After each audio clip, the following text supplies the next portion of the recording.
Hello all dear aspirants and warmly welcome है आप सभी का आईएफएस के शानदार प्लेटफॉर्म के ऊपर। और आईआईटी जाम बीटी का रिजल्ट लग के लगभग 4-5 दिन हो गए और आईएफएस के बच्चों ने जो है, आईएफएस के हुनार बच्चों ने जो है इस एग्जाम में बहुत तहलका मचा दिया है। बहुत शानदार के रैंक के साथ बच्चे जो है वो क्वालिफाई हो गए हैं। तो यकीनन उनकी जर्नी भी जो है वो देखने लायक रही होगी, यादगार जर्नी उनकी है।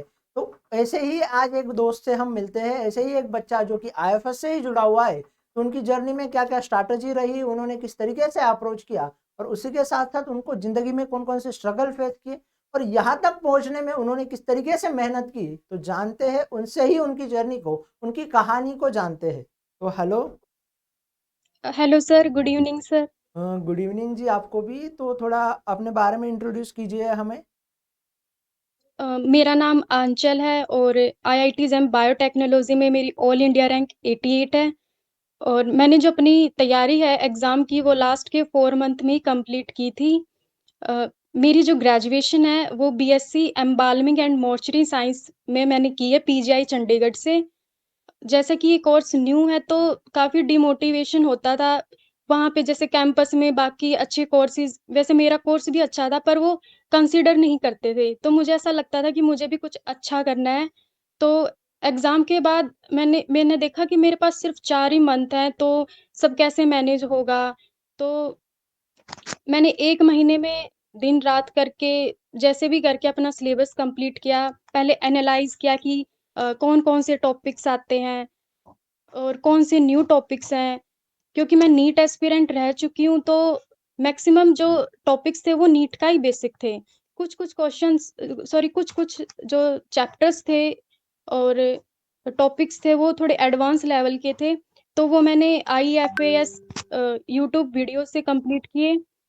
और 1 मंथ के बाद जब मैंने देखा कि सिलेबस तो हो गया है, पर अगर मैं मॉक लगाऊँ, मॉक में भी जो पीवाईक्यू थे, तो मुझसे इतने हो नहीं रहे थे और इतना भी पता नहीं लग रहा था कि कौन-सा टॉपिक कितने एडवांस तक पढ़ना है। तो मैंने आईएफएएस की एक बुक जो पीवाईक्यू की थी, जिसमें chapter wise, topic wise questions दे रखे थे, वो सब लगाए, उससे कॉन्फिडेंस आया और मैंने अपनी तैयारी को कंटिन्यू रखा। तो फर्स्ट ऑफ ऑल आपका बहुत कॉन्ग्रेचुलेशन, आपको बहुत बधाई देना चाहूँगा मैं, क्योंकि 88 रैंक जो है यकीनन बहुत बड़ी रैंक है।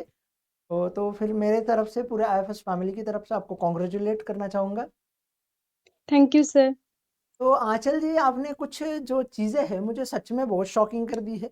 एक तो ये कहा आपने कि 1 महीने में आपने पूरा सिलेबस को कवर किया है, और सेकंड चीज़ आपने कही कि आपका कोर्स नया है, तो कोर्स के बारे में तो थोड़ा बाद में जानेंगे। मुझे पूरा थोड़ा इत्मीनान से बताओ कि ये 1 महीने में आपने सिलेबस कवर ही कैसे किया? सर, जैसे मैं नीट एस्पिरेंट थी, मैंने 2 ईयर ड्रॉप किया था, तो 1 साल मैंने ऑफ़लाइन आकाश इंस्टीट्यूट में कोचिंग ली थी। तो मेरे पास वो नोट्स थे और साथ में मैंने एनसीईआरटी पढ़ी थी। तो सर मुझे फिर भी आइडिया था और जो मेरा कोर्स था उसमें भी मुझे माइक्रो, वायरो, पैथो ये पढ़ाया गया था, तो इतना मुश्किल नहीं लगा। ये तो उसी के साथ साथ ठीक है, मतलब आपका अपने जो बातें बताई वो तो यकीनन बहुत सही है। लेकिन फिर भी मैं थोड़ा आगे जाके ये पूछूंगा, क्योंकि जब हम बायोटेक्नोलॉजी को पढ़ते हैं या बायोटेक्नोलॉजी का सिलेबस देखते हैं आईआईटी जाम बीटी का, तो उसमें फिजिक्स, केमिस्ट्री, मैथमेटिक्स और फिर बायोलॉजी का पोर्शन आता है। तो फिर आप नीट एस्पिरेंट रह चुके हो और मैथमेटिक्स के साथ आपने डील कैसे की? सर 12th 11th और 12th में मैंने मैथ पढ़ा था, एडिशनल में मैंने मैथ लिया था। ओके, तो आपने 11th-12th में मैथ को अच्छे से कवर कर लिया था, तो यकीनन आपको बहुत हेल्प हुई जब आपने आईआईटी जाम के लिए पढ़ा, तो फिर 1 महीने में आपका सिलेबस कवर हो गया। तो यस सर। थोड़ा मुझे, जैसे आपने बोला कि 2 साल आपने नीट के लिए ड्रॉप आउट लिया, जैसे आपने कुछ नए कोर्स के बारे में बताया, तो थोड़ा क्या आप आपकी एजुकेशनल जर्नी को थोड़ा इत्मीनान से साथ शेयर करोगे मेरे साथ? Yes sir. अ, सर जैसे मेरा कोर्स है BSc embalming technology and mortuary science. तो ये क्या होता है? मतलब पहली बात तो ये बताओ कि ये बिल्कुल मेरे लिए भी नया है, मैंने ये पहली बार सुना है। सर ये कोर्स सिर्फ पीजीआई चंडीगढ़ ने ही स्टार्ट किया है और बहुत न्यू कोर्स है। इसमें जैसे सर बॉडी, जैसे एमबीबीएस स्टूडेंट होते हैं वो कैडावर पे सीखते हैं। Anatomy, human anatomy. तो बॉडी को जो प्रिज़र्व किया जाता है, वो जो कैडावर्स होते हैं कि बॉडी डिकम्पोज़ ना हो, वो एम्बाल्मिंग सिखाई जाती है कि हम डिफरेंट डिफरेंट टेक्निक्स यूज़ करते हैं।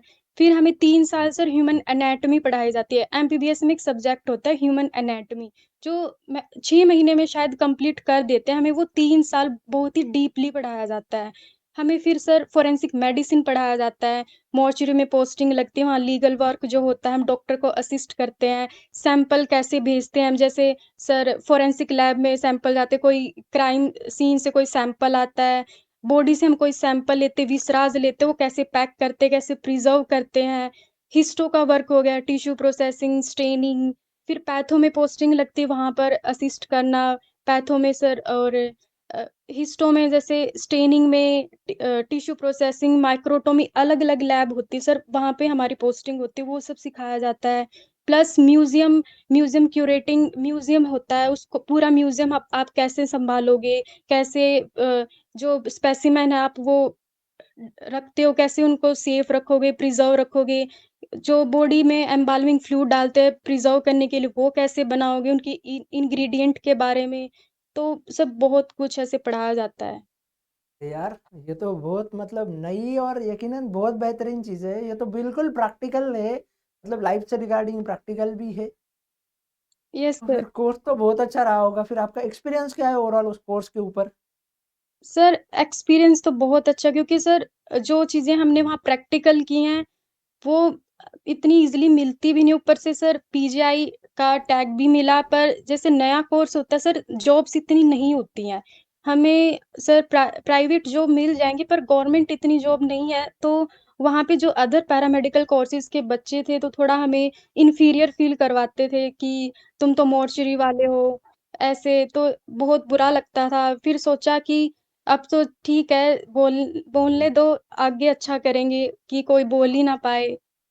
तो फिर अब जब आप कॉलेज में जाते हो या फिर कॉलेज के दोस्त जब आपका रैंक सुनते हैं, तब आपको क्या लगता है? अब उनके क्या रिव्यू है आपके बारे में?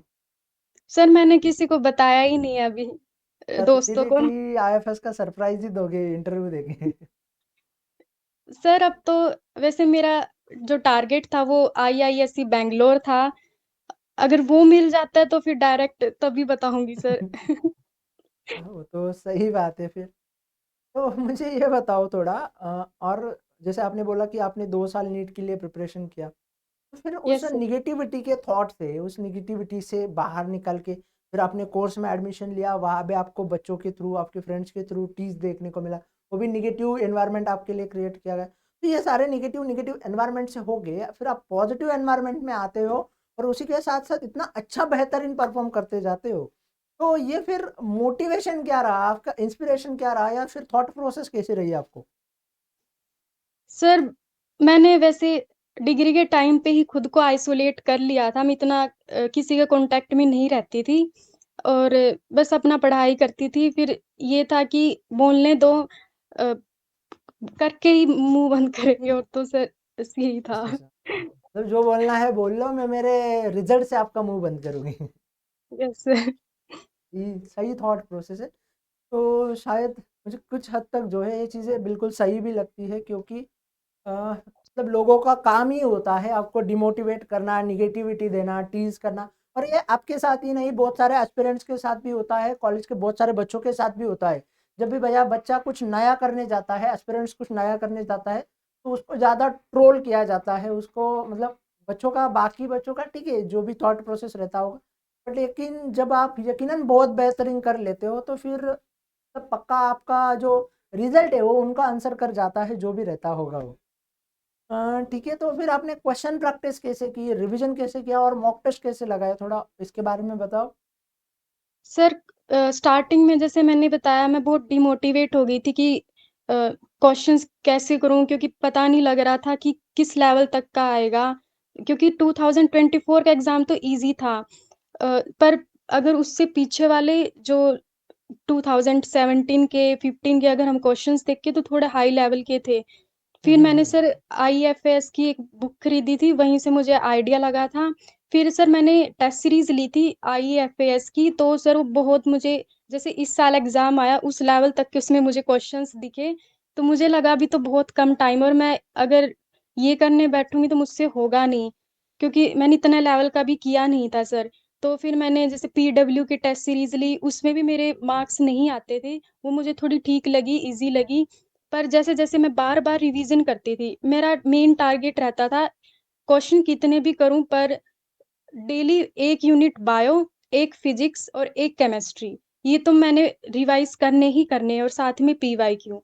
फिर बाकी टाइम में जैसे-जैसे सर मैंने एक-एक बार टेस्ट सीरीज़ के मॉक लगाए, उनमें मार्क्स नहीं आए, तो मैं उनको एनालाइज़ करते चली गई। एंड में आके सर मैं 1 दिन में 3 या 4 मॉक लगाती थी, फिर बिल्कुल लास्ट में आके मैं 5-5 भी लगाती थी, क्योंकि 1 मॉक में सर 60 ही क्वेश्चन्स होते हैं, और 1 दिन में अगर हम 3 भी लगा रहे, तो 180 क्वेश्चन्स हुए, तो इतना बर्डन नहीं लगता था, तो हो जाता था सर। अच्छा, मतलब आपको नीट की आदत थी 180 क्वेश्चन वाली, तो आपके लिए मतलब ये एकदम ऐसे मामूली सा हो गया था। यस सर, क्योंकि 60 क्वेश्चंस बहुत कम लगते हैं, और जैसे बायो के ज़्यादा क्वेश्चंस होते हैं तो इतना टाइम नहीं लगता उनमें, और मैथ, फिज़िक्स और केमिस्ट्री के भी ज़्यादा क्वेश्चंस नहीं होते हैं। यकीनन आपका बहुत अच्छा थॉट प्रोसेस रहा और आपने अच्छे से क्वेश्चन प्रैक्टिस भी कर ली। उसी के साथ-साथ आपको ऐसा क्या लगता है कि आपने ऐसा क्या किया जिस वजह से आपका इतना बेहतरीन रैंक हासिल हुआ? और बताइए थोड़ा उसके बारे में? सर जैसे मैंने जब एग्ज़ाम देखा था तो मुझे बहुत ही बुरा लगा, क्योंकि मैं बहुत अच्छा एक्सपेक्ट करके गई थी कि मैं 70-80 प्लस लाऊँगी, क्योंकि मैंने बहुत बार-बार रिवाइज़ किया था और लग भी रहा था मैं कर लूँगी, पर एग्ज़ाम मुझे थोड़ा टफ़ लगा। कुछ क्वेश्चन्स मैंने छोड़ दिए, जो मुझे अच्छे से आते थे पहले मैंने वो किए, फिर एंड में आके फिर मैंने थोड़ा क्वेश्चन्स पे टाइम लगा-लगा के किया, तो मेरे वो सही हो गए। तो तो मतलब मैं ये कहना चाहता हूँ कि जस्ट लाइक अगर 2024 का पेपर आपने देखा तो वो बहुत ईज़ी था। बट लेकिन यस जब सर। 2025 के एग्ज़ाम हॉल में आप गए तो यहाँ पे आपको क्वेश्चंस थोड़े हाई लेवल के और पेपर का थोड़ा बहुत पैटर्न चेंज होते हुए देखने को मिला। तो फिर यस एग्ज़ाम सर। हॉल का एक्सपीरियंस क्या रहा आपका? सर एग्ज़ाम हॉल में थोड़ा डिमोटिवेशन हो गया था, क्योंकि सर जैसे एमएसक्यू क्वेश्चन्स थे वो बहुत ही टफ़ लगे मुझे। कुछ क्वेश्चन्स थे, कुछ ऐसे वर्ड थे जो मैंने पढ़े ही नहीं थे। तो थोड़ा लग रहा था सर कि शायद नहीं होगा, बहुत ही अनएक्सपेक्टेड ही रिज़ल्ट लगा मुझे तो सर, कि 46 पे कहाँ होगा, लास्ट ईयर तो सर नहीं हुआ था, बहुत 45 तक ही कट ऑफ गई थी, तो मुझे तो बिल्कुल भी नहीं लग रहा था। पर एग्ज़ाम टफ था तो वो सबके लिए था, ये तो सर बहुत ही वैसे अनएक्सपेक्टेड था कि मेरी इतनी अच्छी रैंक आएगी, मुझे नहीं लग रहा था आएगी। तो मेरा ये पर्सपेक्टिव रहता है मतलब मैं हमेशा बच्चों से सुनता हूँ कि सर यार मैंने बहुत मेहनत की बट इस साल जो है या इस बार जो है मेरा अच्छा रिजल्ट नहीं रहा। ठीक है, वो तो बात बच्चों से मुझे सुनते हुए देखने को मिलती है। तो वैसा ही सेम चीज़ें आपके साथ भी कभी कभार हुई है मतलब जब आपने नीट्स में पढ़ा था 1-2 साल ड्रॉप आउट लेके, तो वहाँ की मेहनत ने आपको कितना हेल्प किया आईआईटी जाम के एग्जाम में? सर बहुत ज़्यादा किया, क्योंकि सर 12th तक तो बोर्ड में ये रहता कि रट्टे मरवाते हैं, उनको अपना रिज़ल्ट से मतलब होता है, और जब मैंने कोचिंग में गई थी सर मैं, तब मुझे पता लगा था एक्चुअल में पढ़ना क्या होता है। तो वहाँ से मेरा बेस बना था। आज वैसे मैक्सिमम बच्चे सर, हम गाँव के बच्चे हैं तो इतना सर अवेयरनेस नहीं होती है कि अब जैसे 11th, 12th, 9th, 10th में ही कोचिंग इंस्टीट्यूट में बैठ जाते तैयारी के लिए। तो सर ड्रॉप लिया था, तो उस टाइम पे जो कोचिंग में मैंने पढ़ना सीखा कि ऐसे पढ़ा जाता है, तो वो मुझे बहुत हेल्प किया सर। जी। तो मैं आपसे ये पूछना चाहता हूँ आंचल जी कि कोई बच्चा अगर फ्रेशली प्रिपेयर करना चाह रहा है, उसका कोई बैकग्राउंड नहीं है, तो किस तरीके से जाए ताकि आपकी तरह रैंक उसके हासिल हो? तो उसके लिए सर मैं यही बोलूँगी कि एकदम से बिल्कुल हाई लेवल पे जंप नहीं करना है, एनसीईआरटी बेसिक से ही स्टार्ट करना है कि समझ आए, और जो चैप्टर्स आपको ईज़ी लगे पहले उसी से ही स्टार्ट करो, थोड़ा कॉन्फिडेंस आएगा, और एकदम से अगर मॉक टेस्ट में मार्क्स नहीं आ रहे हैं तो भी डिमोटिवेट नहीं होना है। बार-बार रिवाइज़ करना है और नोट्स बनाने हैं। नो अपने हाथ से नोट्स बनाएँगे तो सर वो याद भी रहता है कि क्या लिखा था, क्या लिख रहे हैं, वो याद रहता है। तो आप क्या देख रहे हो आपका फ्यूचर का? सर मेरा ड्रीम कॉलेज तो आईआईएससी बैंगलोर ही है, और बस मैं उसी के लिए मेहनत करूँगी, बस वो मिल जाए सर।